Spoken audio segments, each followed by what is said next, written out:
National NGO confederation വിദ്യാർത്ഥികൾക്ക് ലാപ്ടോപ്പുകൾ വിതരണം ചെയ്തു. നളന്ദ ഓഡിറ്റോറിയത്തിൽ ദേശീയ ചെയർമാൻ KN ആനന്ദകുമാർ ഉദ്ഘാടനം നിർവഹിച്ചു. 450 ലാപ്ടോപ്പുകൾ കുട്ടികൾക്ക് 50% സബ്സിഡിയോടെ നൽകി.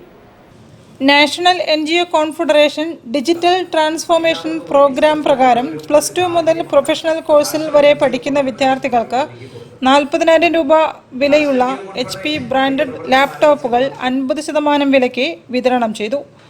450 ലാപ്ടോപ്പുകളാണ് വിതരണം ചെയ്തത്. നളന്ദയിൽ നടന്ന ചടങ്ങിൽ ദേശീയ ചെയർമാൻ KN ആനന്ദകുമാർ ഉദ്ഘാടനം നിർവഹിച്ചു. കുട്ടികൾ പഠിച്ചു പോയാൽ അവരെല്ലാം നന്നാകും എന്നുള്ള ഒരു ചിന്തയുണ്ടെങ്കിൽ അത് മാറ്റിവെക്കണം എന്ന് ഞാൻ അവരോട് പറയും. കുട്ടികൾ ഏറ്റവും കൂടുതൽ സമയം ചെലവാക്കാൻ അച്ഛനമ്മമാരെടുക്കല ആയിരിക്കണം. ഇപ്പൊ എനിക്കറിയില്ല, ആയിരിക്കണം. ഞങ്ങളുടെയൊക്കെ കാലത്ത് അങ്ങനെയായിരുന്നു. അച്ഛനമ്മമാരുടെ അടുക്കലാണ്. ആ അച്ഛനമ്മമാരുടെ അടുക്ക കൂടെയുള്ളപ്പോഴാണ് നമ്മളിതെല്ലാം പറഞ്ഞു കൊടുക്കേണ്ടത്, കാണിച്ചു കൊടുക്കേണ്ടത്. ഇന്നൊരു മാതാവിനെയും പിതാവ് ആരെയും കുറ്റം പറയണേല്ല കേട്ടോ, ക്ഷമിക്കണം. ഉള്ള കാര്യങ്ങൾ തുറന്നു പറയുന്നതാണ്. നമ്മൾ ജീവിച്ച ഒരു കാലഘട്ടം ഈ കാലഘട്ടവും കൂടെ ഒന്ന് കമ്പയർ ചെയ്യുകയാണ്. ജില്ലാ പ്രസിഡന്റ് മോഹനൻ കോട്ടൂർ ചടങ്ങിൽ അധ്യക്ഷത വഹിച്ചു. ദേശീയ കോർഡിനേറ്റർ അനന്തു കൃഷ്ണൻ മുഖ്യപ്രഭാഷണം നടത്തി. ദേശീയ കൗൺസിൽ അംഗം ബേബി കിഴക്കേ ഭാഗം, ജില്ലാ സെക്രട്ടറി P സുരേഷ് ബാബു, ജില്ലാ പ്രസിഡന്റ് അഡ്വക്കേറ്റ് P ജാനകി തുടങ്ങിയവരും സംസാരിച്ചു.